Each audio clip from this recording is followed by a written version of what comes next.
And a very good afternoon. Welcome to the afternoon Corona missions here on 160 metres FM.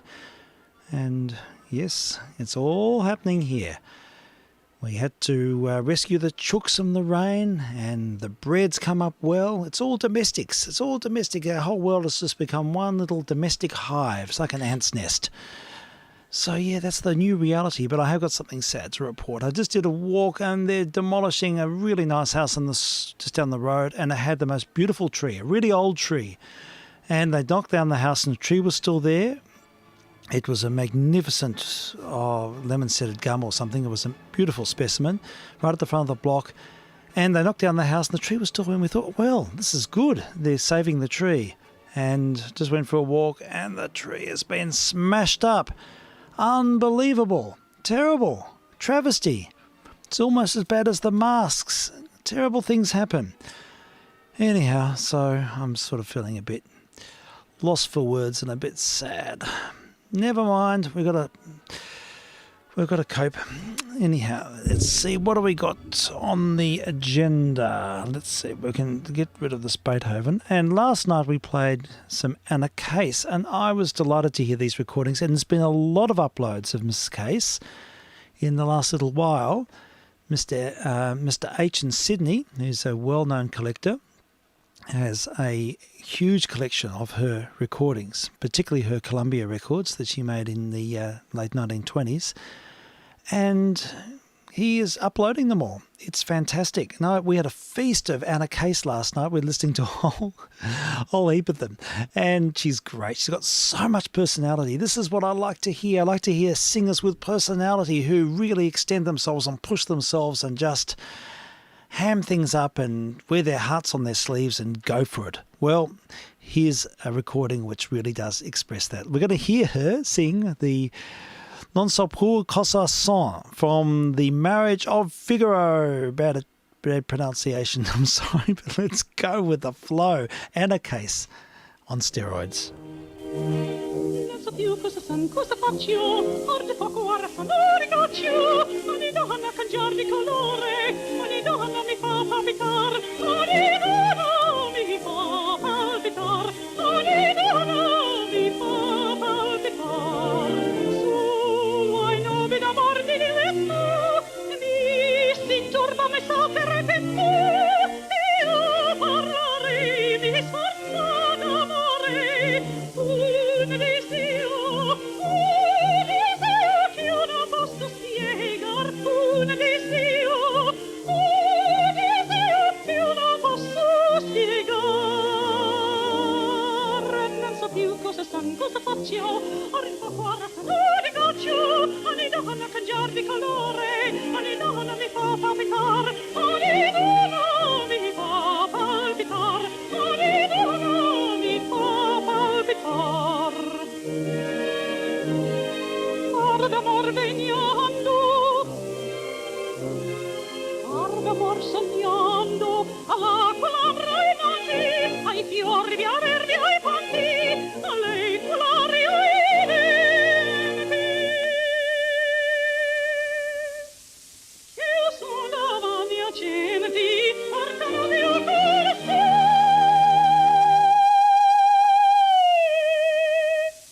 Portano via con sé, par l'amor vegnano, par l'amor sognano, all'acqua labbra, ai matti, ai fiori, all'erbe, ai ponti, alle colori, ai venti.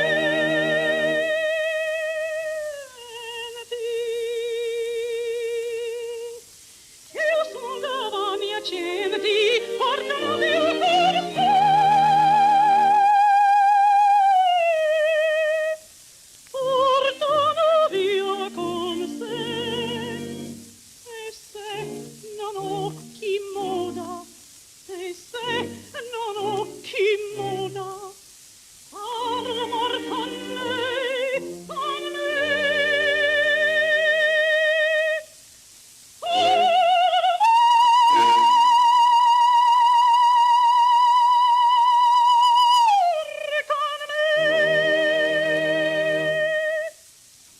How's that for a penultimate note? Fantastic. Anna Case on soprano, and she was a luminary. She was active at the Met from, I think she sang hundreds of roles at the Met from 1909 through to about 1918. Then she concertized for a while, and then she married this millionaire, Clarence Mackay, and lost everything in the 29 stock market crash, and it's one of these remarkable life stories. I think she had lots of money. She had one of the most famous sapphires in the world, which she still had when she passed away at the age of 95, and she bestowed it to the Smithsonian Institute. So there we go. There's some trivia about Anna Case. She stopped concertizing when she married her husband, and the sad thing was he was pursuing her for years, and he'd send her things like cars full of flowers, and was completely besotted with her, and he was one of the wealthiest men in the US at the time. And she was besmitten with all of that attention, and it was, by all accounts, a very successful marriage, but he didn't last that long. And then, but she stopped concertizing, stopped giving concerts, and she was young. Anyhow, that's what happens. So we have this sort of golden era of Anna Case, which was all prior to 1930, really, most of it. Yay, anyhow, there's more here. There's some more. I'm going to play another one, I think. Let's have a listen to an example from The Messiah. This goes back to 1922. It's on an Edison diamond disc. She made a lot of recordings for Edison. In fact, Edison used her for his tone tests, where he would get her to sing and then he'd play a gramophone record and people would have to try and tell the difference. Go figure. I don't know how that would have come across with a voice like that, but by all accounts, she was... I think he might have paid her very well. Anyhow, let's have a listen to Rejoice Greatly from The Messiah. Now, this is particularly interesting. This is one of the hardest arias to sing. It's usually, when you hear the song, there's a bit of smearing, a bit of slurring. It's very hard. It's quite a coloratura aria, as we all know, and but she sings it with unbelievable precision. This is quite impressive. So let's have a listen to Rejoice Greatly by Handel, at least, sung by Anna Case in 1922. vk3sl testing.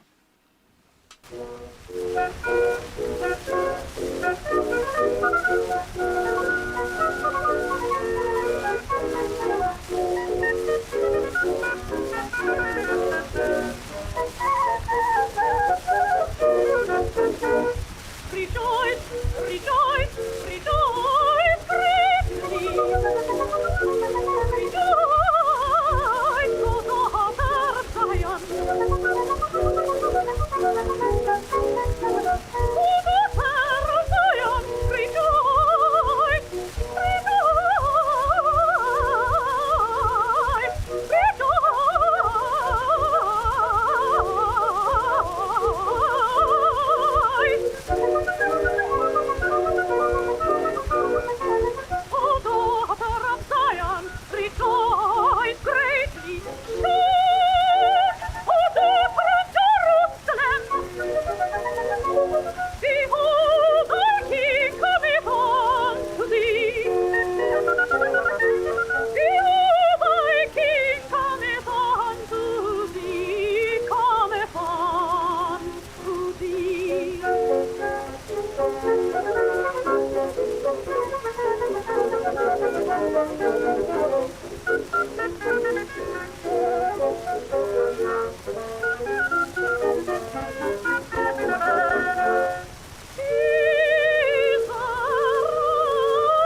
There we go. That was Anna Case recording for Edison in 1922. Don't you love her rolled R's? She had a great... Her diction is fantastic. Yay, full of character, spirited performances, a great opera singer who's sort of forgotten to our times completely. She lived and worked a long time ago, but she lived right up until 1984. She was 95 when she tuttled. That was Anna Case. Now there's more. I'm going to play another one because there are recordings coming up every moment. There's like an Anna Case fest. Mr. H has a large collection and he's decided to put them all into the public domain so we can enjoy them. And we're going to hear another one now. This was only put up a couple of hours ago, and I did have a quick sample before. More Handel. And we'll find the record. Here it is. It's a work called Amor Comoranda from Florandante by Handel. It's a work that you don't really hear very often at all.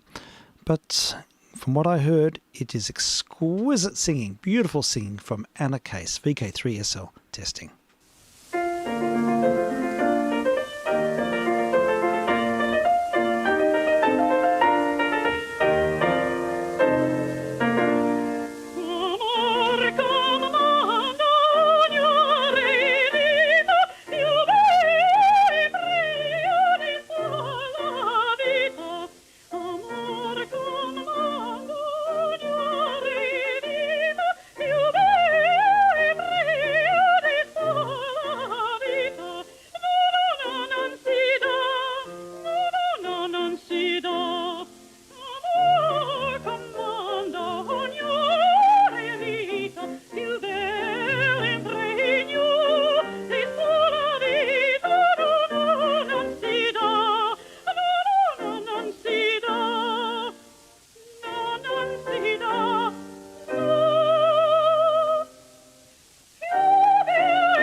I love it when they can't stop the last note. They have to hang on and on.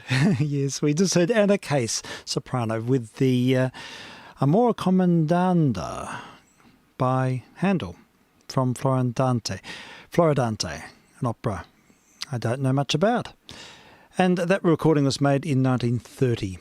And it's probably towards the end of Anna Case's career. There are some Vitaphone shorts of her as well, which are well worth watching. I watched one last night and it was great fun. We might save some more Anna Case up for Friday Night Missions. That's where we play the weird and the wonderful, and we'll certainly, yes, keep her on the list, I think. Now, something else that's been turning up a lot this week is transfers of the early recordings of George Enescu, fiddle player extraordinaire, composer extraordinaire, musician of profound insights who I can't stop talking about, so I'll stop now. And anyhow, another one of the very great recordings made in the 20s is his performance of Corelli's La Folia. Yeah, another Baroque piece, interestingly.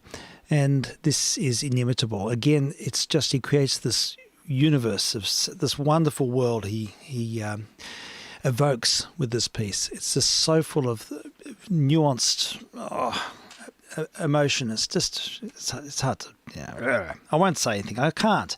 There's no point even trying to describe the writing of Ionescu, other than to say he uses a lot of extra musical techniques which are not even in the vocabulary anymore, such as gypsy intonation and vibrato speed. They don't even register now, whereas they are very much a part of the palette of a great expressive artist from this time. So let's have a listen to Corelli's La Folia, Opus 5, number 12, a recording made in 1929 by George Ionescu, and Sanford Schussel on the piano. vk3sl testing.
Well, I wasn't religious, but you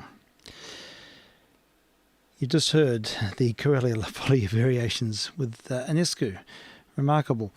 Okay, I think the only antidote to that is to have something completely different. Maybe an episode of The Reverend Matthew. vk3sl. Testing.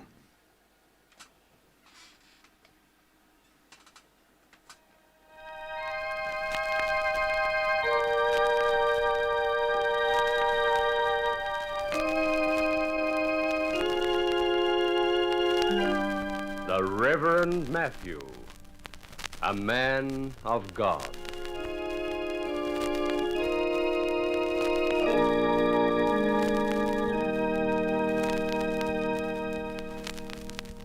To take no account of oneself, but always to think well and kindly of others, is the highest wisdom and perfection.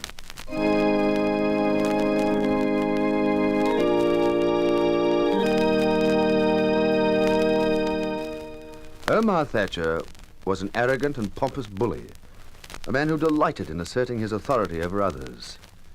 His secretary, Miss Pettigrew, was a frail and dowdy woman who lived in obvious terror of her employer. Matthew pitied Omar Thatcher, but he knew how dangerous such a man could be, for he sensed that beneath all the solicitor's shouting and threats, there was a dreadful emptiness.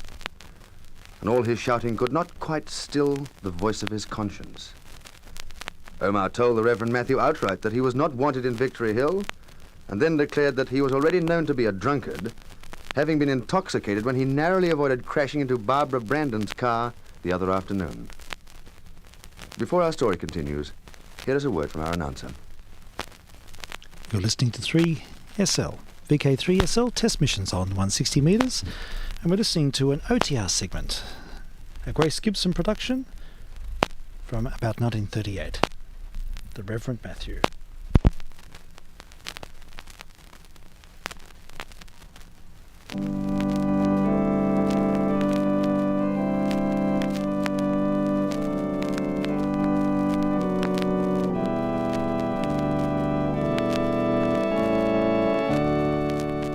And now our story continues. The Reverend Matthew denied the accusation made against him, so Omar sent his son out to Matthew's car.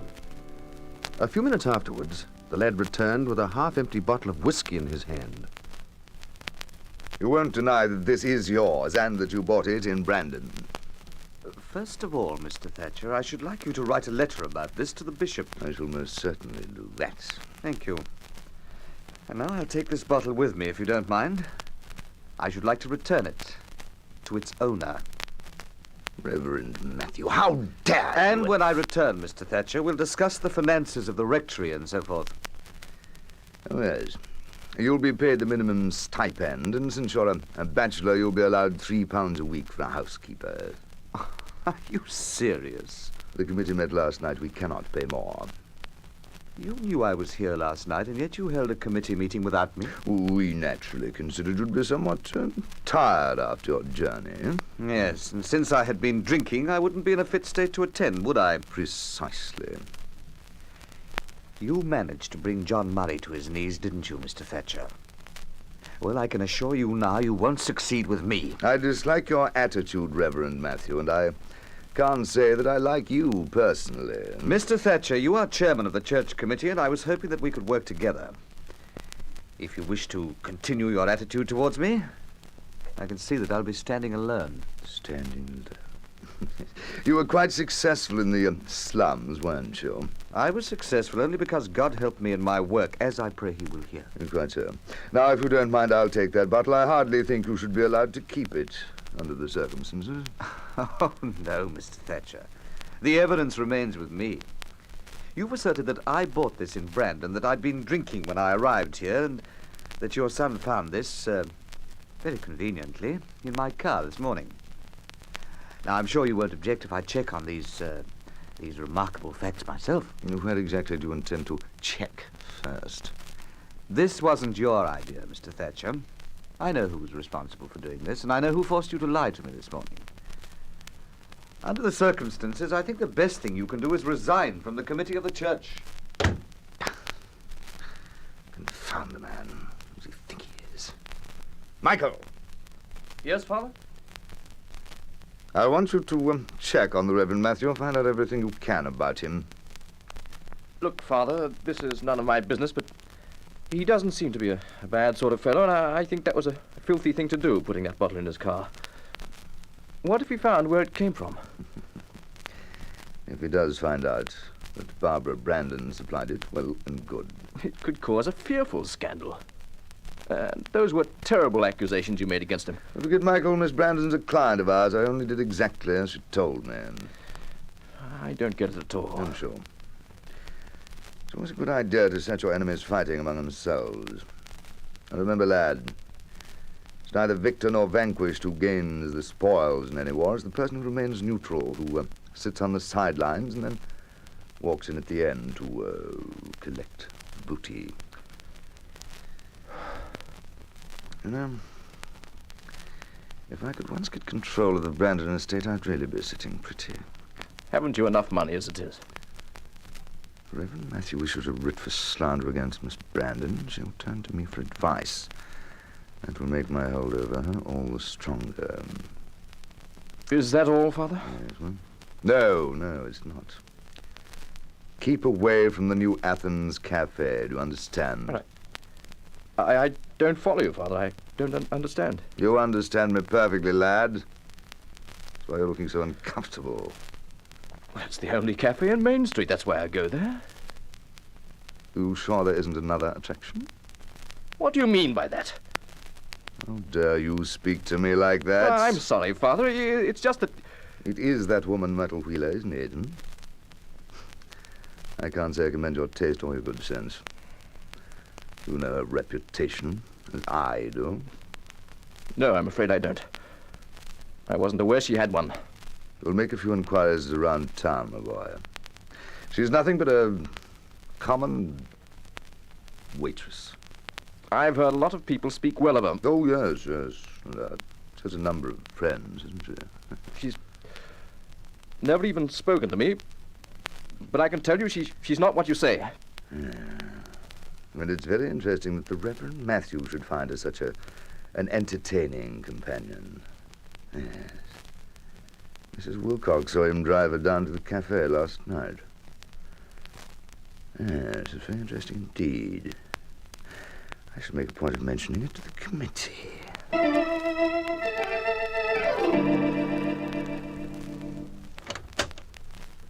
Oh, yes, sir. I should like to see Miss Brandon. Could you tell her that the Reverend Matthew's here?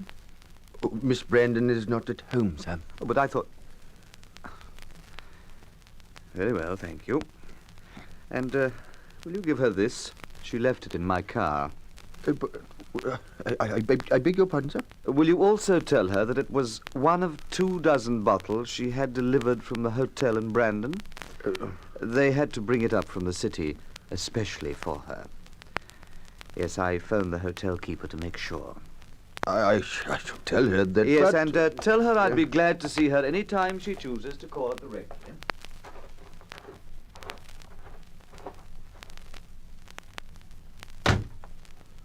Well, a half-empty bottle of whiskey. Extraordinary. Has he gone, Charles? Oh, yes, madam. He left you this. I know. I heard him. I wonder how in heaven he found out it was me.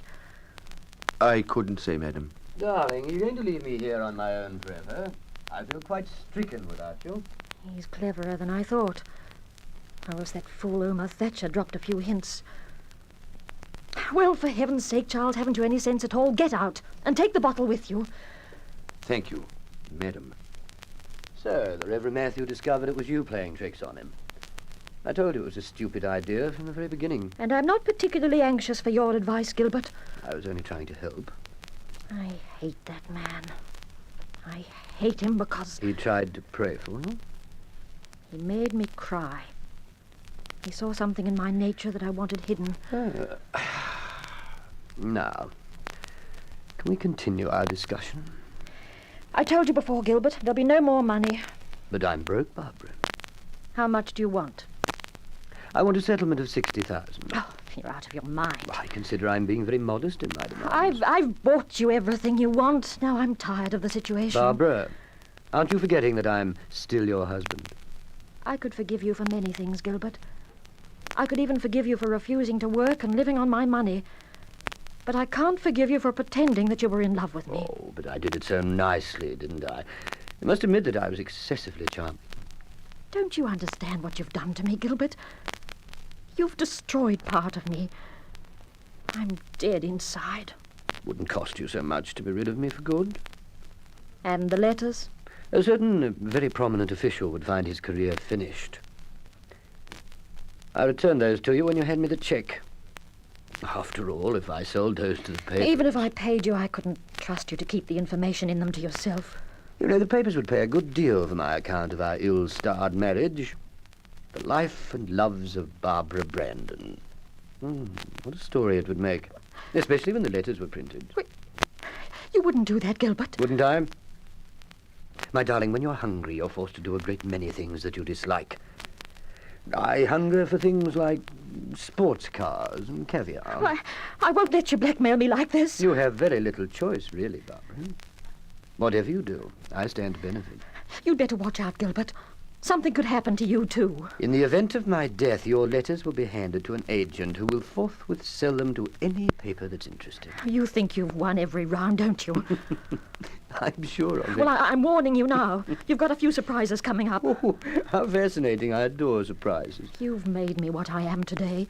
You've made me so any decent man wouldn't look at me. Oh, dear, come, such strong language. All because of you.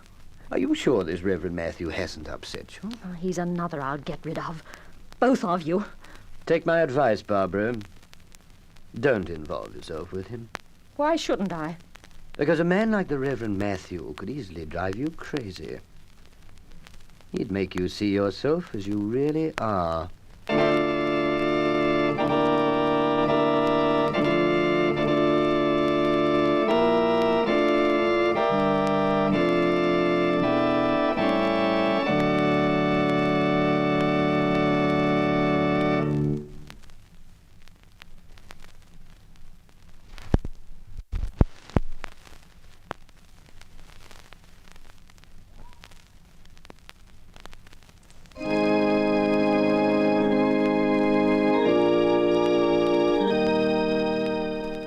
The Reverend Matthew had been turned away from Brandon House, but he was quite certain now who it was that had slandered him and placed a bottle of whiskey in his car.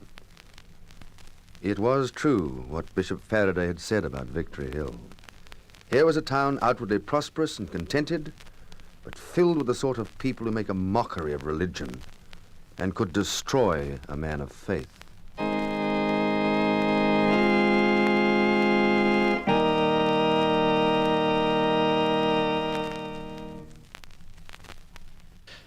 Well, there we go. That's our OTR offering for the day, care of Mr. J. Sorry, I had the wrong fader then. I'll say that's the OTR offering for the day. Care of Mr. J, it is the Reverend Matthew, episode 4. That's all we've got. Don't have any more. So, yeah, we'll just have to wait until we find the other episodes. They'll be out there somewhere in the ether. And I was luxuriating in the voices. Mr. Omar Thatcher had such a grain in his voice. It made me think of our, what's his name, Mr. Thring. But I think these were made well and truly before Frank Thring was on the circuit. These would be more in line with his father's era. But I wonder who the actor was. It would be interesting to find out. So there we go, some OTR for our afternoon emissions sessions, and now we'll recourse to some Handel. We had some Handel earlier on, and with Anna Case, but I think we'll just get into a bit of a celebration mode. Pick up the spirits, and we'll have a listen to a recording of the Royal Fireworks, and there are other things on this LP as well, so we'll just let it ride and discover what's there. vk3sl. Testing and streaming online.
Hello, back again.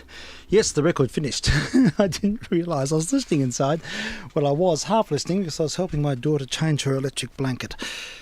And I was under the bed. Now, where are we? We've been listening to the music of Handel. I'll go and find the record cover. Is it here? Where is it? The record cover, here it is, Handel, Royal Fireworks Music. That's a late work of Handel's. I think he wrote it in about 1749, not long before he tuttled. And a work originally written for woodwind and brass only. I think only later he put doubled up some string parts. And it's a long time after the Water Music Suite. He wrote the Water Music Suite much earlier, if I recall. Yeah, 1717 it says. But anyhow, we're listening to the Royal Fireworks music. Yeah, King George II decided he would embark on a series of expensive spectacles to rival those produced by the French monarch. And that's how it all happened. He wanted to get the best of the best. So the Royal Fireworks display of 1749. That was the music Handel wrote for that event. Now, we'll turn the disc over, and there's a double concerto. Don't know this work at all. And then a concerto for oboe. These are recordings made by Erato in Paris in the 60s and released under the World Record Club label here locally. So we just keep looking at these vinyl records from the collection here. Not sure where these came from. Some of them were my grandfather's. Others came from sources which I can't recall. Let's have a look. World Stereo. Oh, right. We can continue. Test missions on 160 and streaming online. vk3sl.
a test transmission from vk3sl.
listening to the music of Handel. A bit of a Handel fest here on vk3sl amidst the staticky night on 160 metres.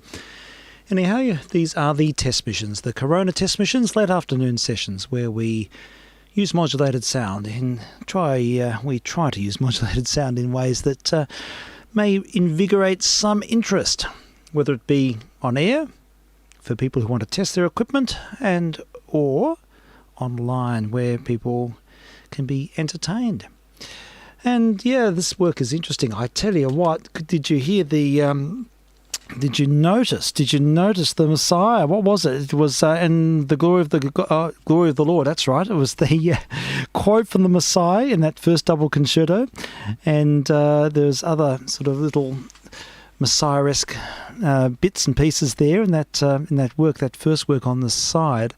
And I was reading about it, and it's a double concerto for 2 sets of wind choirs. It's a very late work of Handel's, written around the same time as the Royal Fireworks Suite, 1749, thereabouts. So, yes, interesting material. I'd never heard that work before, and it's off an old Arato, aka World Record, LP from the 1960s. There we go. That's what happens here. We sample original source material where possible and allow ourselves to indulge in one way or another. Anyhow, I think there'll be a lot more Anna Case coming up in future missions. We'll try and dredge up some more OTR, and things will run their course. Okay, folks, thanks for your indulgence, thanks for your time, and we'll see you next time, I suppose, tomorrow, probably. vk3sl.